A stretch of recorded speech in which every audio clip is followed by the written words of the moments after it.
In John 12, we see Jesus enter Jerusalem to the cheers of an adoring crowd. That was Sunday. On Thursday night, Jesus gathered with his 12 disciples, his closest friends, in an upstairs room. A few hours later, he would be betrayed, arrested, mocked, whipped, and crucified. This was an intimate moment between Jesus and his close followers. There were lots of dynamics playing out in that upstairs room that Thursday night. One issue was the incessant competition between the disciples over which one of them was the greatest. Luke wrote in his account of this evening that even that night a dispute arose among them as to which one of them was considered to be the greatest one. Another dynamic was the dirty feet. Everybody there had on sandals which were nothing more than a sole with a few straps, and all they had walked through that dust and mud and who knows what else. In many social settings, a servant would have had the responsibility to wash their feet, but not one of the guys in that room was going to do such a menial task, especially given their history of competing for the title of greatest. Another dynamic was the fact that Judas was going to betray Jesus and Peter was going to deny Jesus, and Jesus knew both. Finally, there was a tension in the room. Conflict lay just beneath the surface. Did Jesus know, for example, what he was doing? Was he unnecessarily endangering his friends, they wondered? Would his followers be true to him? And then, with one simple act, Jesus addressed every dynamic in the room. He washed all those dirty feet. With one simple act, Jesus changed the definition of greatness. Jesus then said we'd be blessed, which means it would be really good for us if we would do the same. In a moment, you're going to hear that story read by our daughter-in-law, Erin, and you're going to get to meet our grandchildren.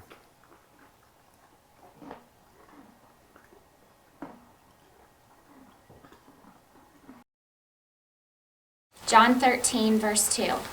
The evening meal was being served, and the devil had already prompted Judas Iscariot, son of Simon, to betray Jesus.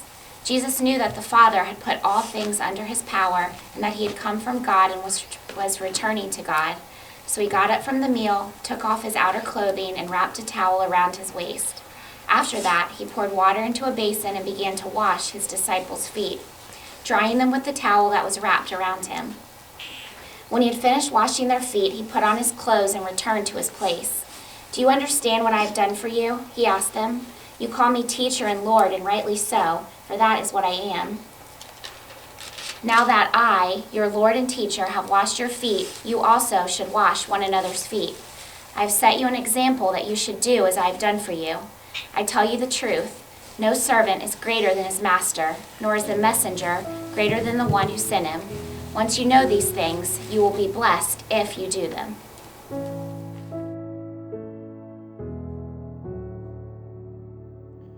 We're creation suddenly articulate with 1,000 tongues to lift one cry. From north to south and east to west, we'd hear Christ be magnified.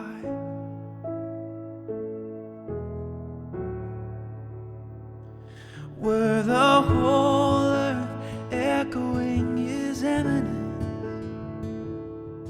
his name would burst from sea and sky. From rivers to the mountain tops, we'd hear Christ be magnified. Oh, oh, Christ be magnified. Let his praise arise. Christ be magnified in me. Oh, Christ be magnified from the altar of my life. Christ be magnified in me.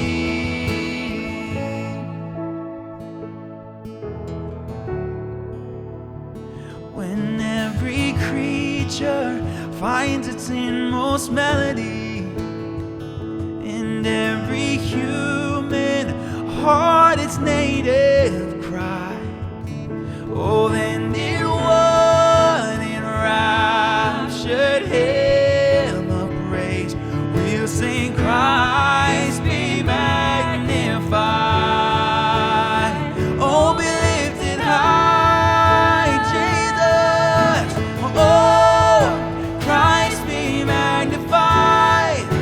Let his praise arise. Christ be magnified in me. Oh, Christ be magnified from the altar of my life. Christ be magnified in me.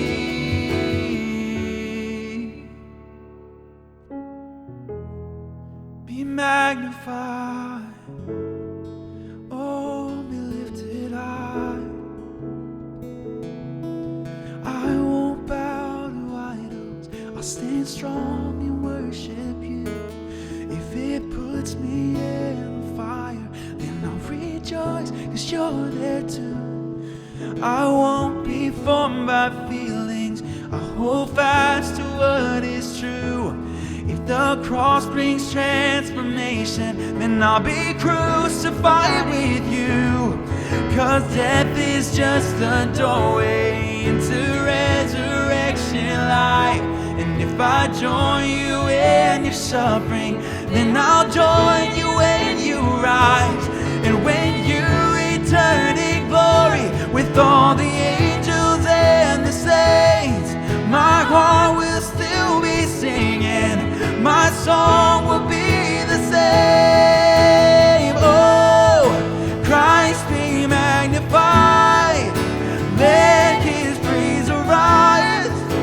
Christ be magnified in me. Oh, Christ be magnified from the altar of my life. Christ be magnified in me. Oh, Christ be magnified. Let his praise arise. Christ be magnified in me. Oh, Christ be magnified from the altar of my life. Christ be magnified in me.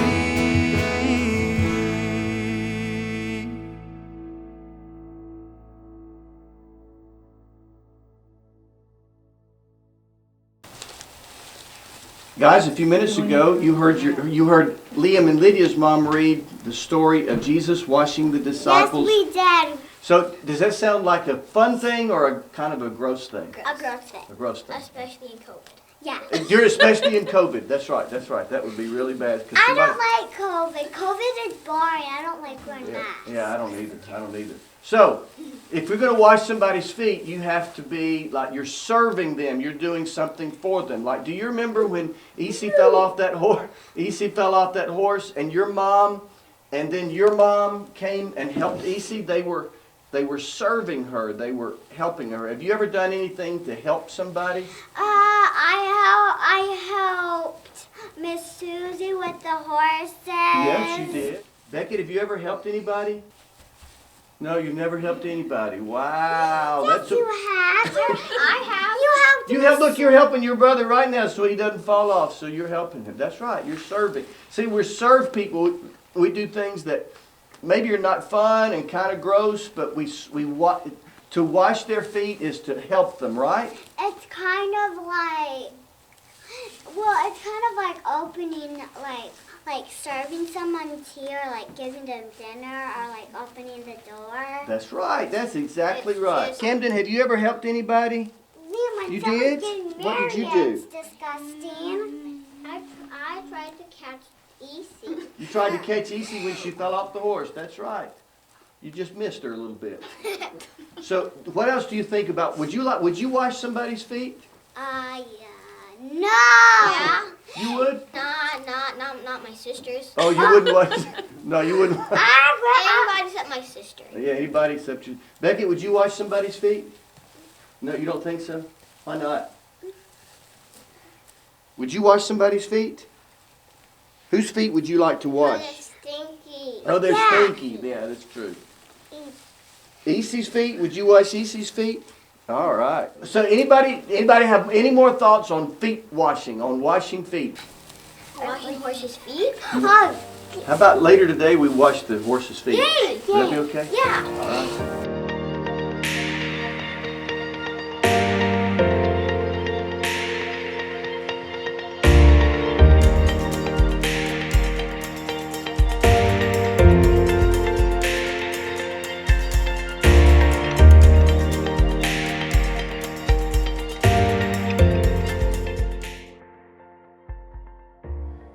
So what does it mean to wash other people's feet? Well, there are lots of churches who take Jesus literally. They have regular foot washing service in which they wash each other's feet. I've been part of a few services in which we washed each other's feet. It might sound kind of odd to some of you, but it's actually a beautiful experience. But what would it mean to take the spirit of foot washing into our everyday lives? Washing people's feet means, first of all, it means handling conflict with a servant spirit. That does not mean avoiding conflict, not at all. But handling conflict with a servant spirit means recognizing that winning at all costs it's not a Christian strategy. Character matters. And even good ends do not in fact justify bad means. If we have to be anything less than Christ-like in order to gain the upper hand in a conflict, then it's better to fail. I don't care what the conflict is. Fred Smith was right. If I cannot win in the spirit of Christ, I should lose. Reggie McNeil wrote the story of a large Christian organization he referred to simply as Andy. It's a true story. Andy's leadership had been challenged. 3 board members were attempting an organizational coup. A summit of the board had been called, and Andy was angry. He wanted to strike back, but as the conference approached, his heart began to change, to soften. He took to the meeting a basin of water and a towel. Before the meeting began, Andy knelt in front of each of the 3 rogue board members and requested that they allow him to wash their feet. Of course, they couldn't say no. The mood of the board shifted. They reaffirmed Andy's leadership. McNeil said that was not an uncommon kind of act for Andy. Servanthood, let's be clear, servanthood does not mean excusing bad behavior. It does not mean being a doormat. It does not mean allowing ourselves to be manipulated. Servanthood does not mean taking on the burden of someone else's unreasonable demands on you. It does not mean feeling guilty because you cannot solve everyone's problems, but servanthood does mean remembering that the greatest leader in history knelt down in front of a divided, conflicted crowd of men with some of the conflict centering on him, and he washed their feet. Second, taking the idea of foot washing to our everyday lives means treating people who occupy a lower rung on society's ladder or a lower position on your organization's org chart with respect. If ever there was a clear and undisputed pecking order, it was evident that night, and Jesus was at the top. And yet Jesus served them. He washed their feet. Washing people's feet who occupy a lower rung on the ladder, even if that is an artificial, human-made ladder, means being willing to listen to people's ideas, concerns, even criticisms, without letting our egos get in the way. It means taking notice of people, even those whom society would not consider your equals, seeing them as creations of God for whom Jesus died, people with hopes, hurts, and an eternity. And then treating people with the dignity and respect they deserve. It means knowing the name and the family of the cleaning lady, as well as the name and the family of the CEO or the chairman of the board. The spirit of foot washing means treating people who occupy a lower rung on society's so-called ladder or a lesser position on your organization's org chart with dignity and respect. Third, taking this spirit of foot washing to our everyday lives means being kind to someone who has lost your respect or your trust. Remember, Jesus washed Judas's feet. I think I would have slapped him, scalped him, or at least skipped him, but Jesus washed his feet. I walked out of a rather contentious meeting over 30 years ago alongside a man who had squared off against two other men in something of a power struggle. The man beside me growled, "I'm tired of getting run over by people smaller than I am." Have you ever felt like that? Well, Judas was infinitely smaller than Jesus and was about to run over him. Yet Jesus washed his feet.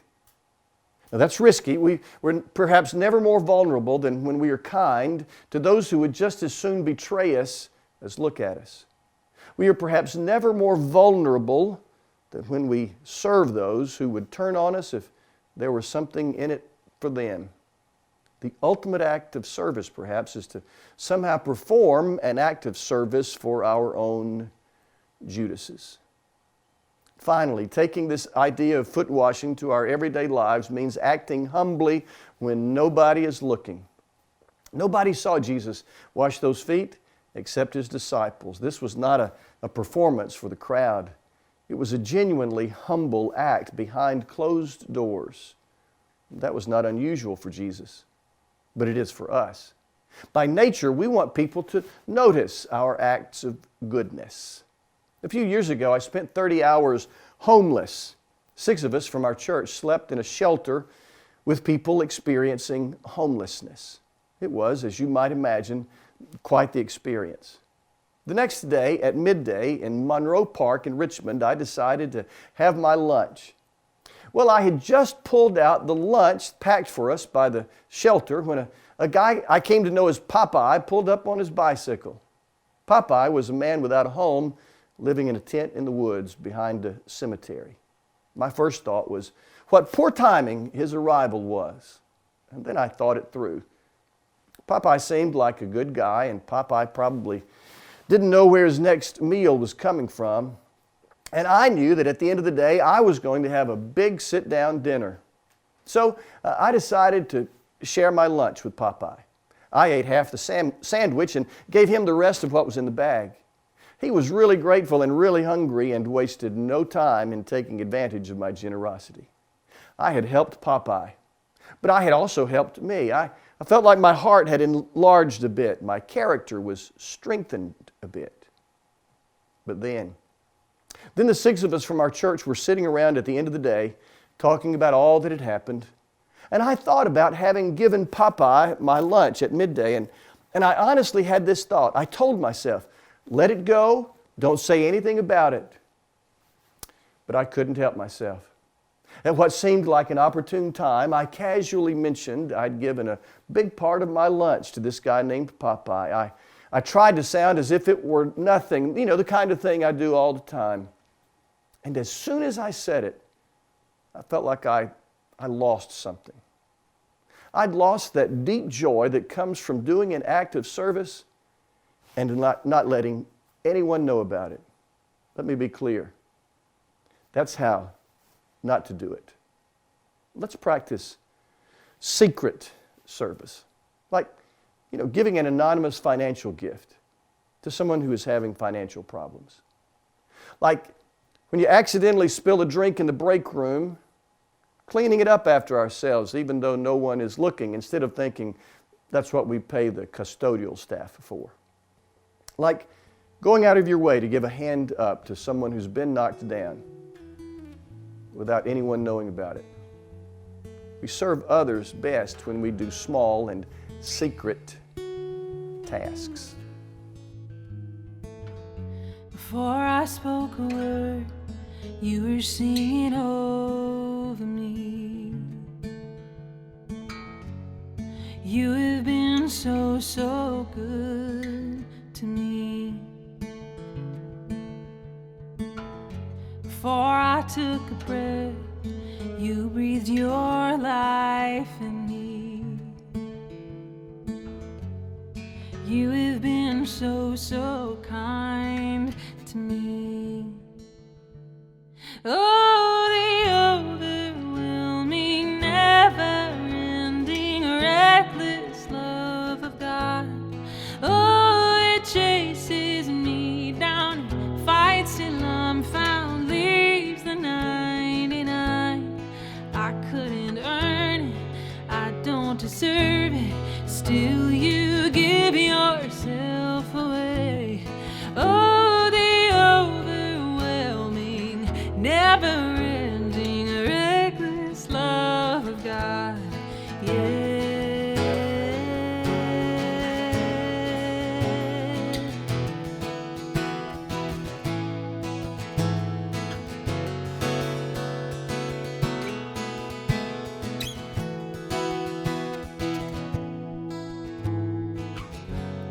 When I was your foe, still your love fought for me. You have been so, so good to me. Yes, you have. When I felt no worth, you paid it all for me. You have been so, so kind to me. And oh, the overwhelming, never-ending, reckless love of God. Oh, it chases me down and fights till I'm found, leaves the 99. I couldn't earn it, and I don't deserve it, still you give yourself away. Oh, the overwhelming, never-ending, reckless love of God. Yeah, yeah.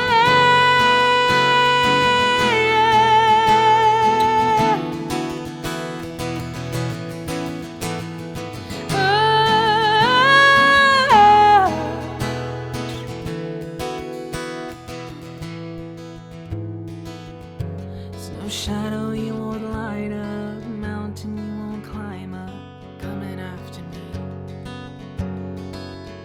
There's no wall you won't kick down, lie you won't tear down, coming after me. No, no. There's no shadow you won't light up, mountain you won't climb up, coming after me. There's no wall you won't kick down, lie you won't tear down, coming after me. No, no. There's no shadow you won't light up, mountain you won't climb up, coming after me. There's no wall you won't kick down, lie you won't tear down, coming after me. No, no.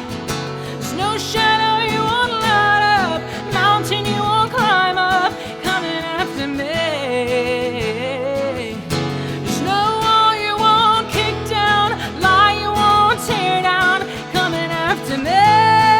Oh, the overwhelming, never-ending, reckless love of God. Oh, it chases me down and fights till I'm found, leaves the 99. I couldn't earn it, I don't deserve it, still you give yourself away. Oh, the overwhelming, never-ending, reckless love of God. Yeah.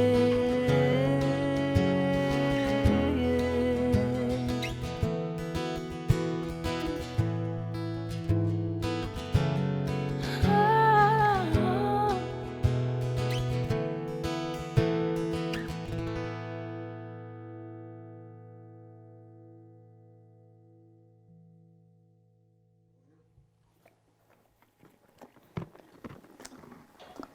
Then Jesus said, "You should do as I've done for you, and you'll be blessed or happy if you do it." Happiness, wholeness, fulfillment, meaning, and purpose come not from self-centered pursuits, but from service, selfless service to others. A few years ago, I took what we call a spiritual gifts inventory. I was sobered by the fact that I was not very high in the category of service. Servanthood is not my strong suit. But I want to be more servant-like, and this message is certainly as much for me as it is for anybody listening to me. So maybe you'll join me in a renewed intentionality about being more service-oriented. Let's go wash someone's feet and be blessed.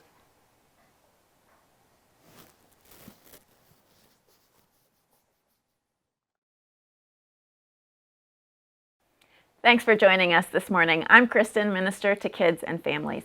And I'm John, minister to young adults. That'd be those in their 20s and 30s here at First Baptist Huntsville. Now, we like to say that we're the church at the heart of the city with a heart for the region. And you may be joining us from downtown Huntsville or southern Tennessee, but wherever you are, we want you to feel like a part of our First Baptist family. Connecting with God and with others beyond Sunday morning is crucial.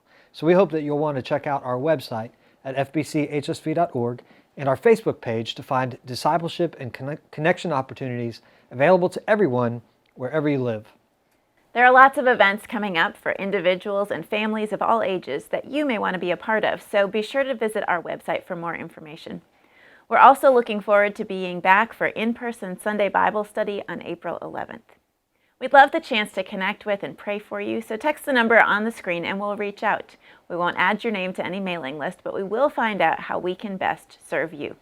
Now, we've been on a journey from the day when Jesus first invited the first people to follow him to the day when he walks out of his tomb alive. This journey is going to take us all the way to Easter in just a few weeks, and we hope that you will continue to take this journey with us. Today, we learned about living a life of humility and service. So let's join together in this closing prayer. Jesus, you have given us a new commandment, to love one another even as you have loved us. So we must love one another. By this, all people will know that we are your disciples, if we have love for one another. This is your commandment, that we love one another as you have loved us. Amen.